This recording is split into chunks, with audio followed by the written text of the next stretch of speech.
Well, I'll say just a few words here. And first of all, I have some notes of appreciation. First of all, I want to thank the President of the United States, who sends his best to all the great leaders assembled here, because he's empowered us to find a diplomatic resolution to a host of issues that matter to the American people, but I think the world.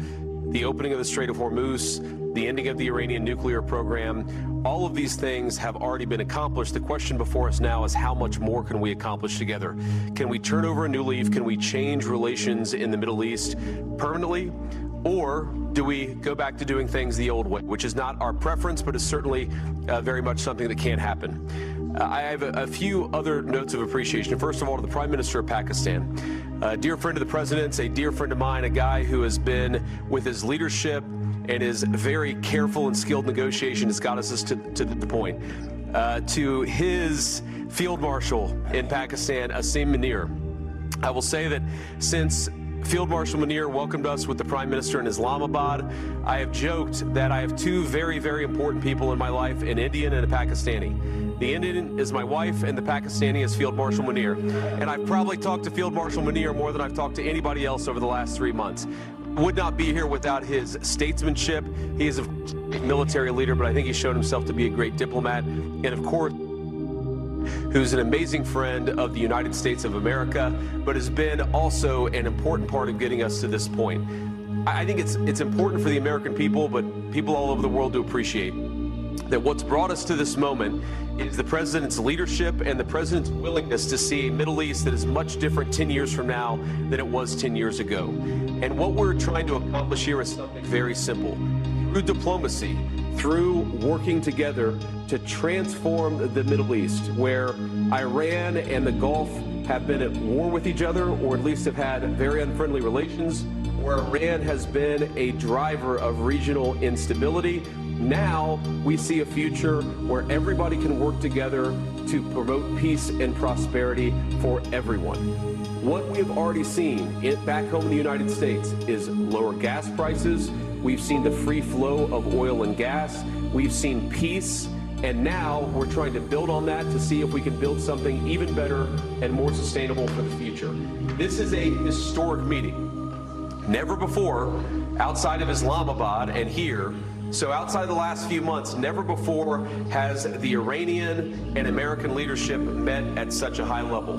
What the President has asked us to do is turn over a new leaf, to transform our relationship with the people of Iran and to extend an outstretched hand that says to the people of Iran that if your leadership is willing to give up being a driver of regional instability, if they are willing to give up nuclear weapons ambitions for the long term, then the United States is willing to fundamentally transform our relationship with that country. That is certainly our goal. We've already made great progress over just the last few hours, and I expect that we'll make additional progress in the hours to come. Thank you all.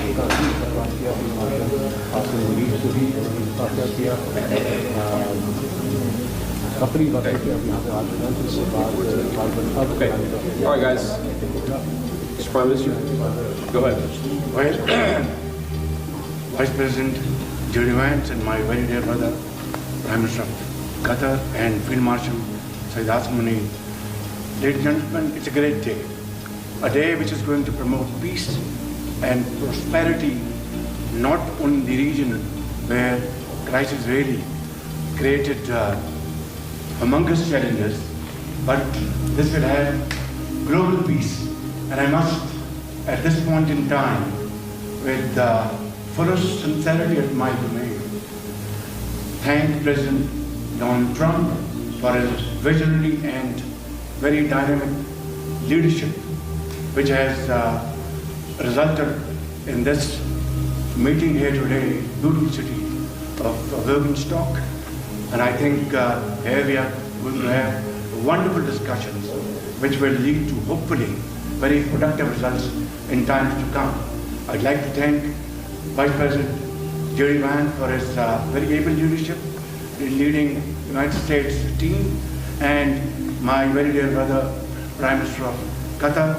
He's like a very dear and dear brother.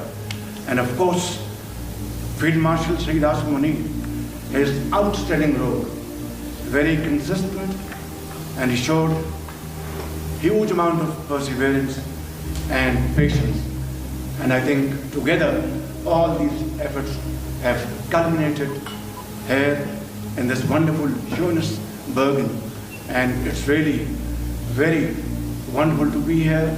And hopefully when we go back to our homes, we'll have some wonderful paper in our hand which will promote peace.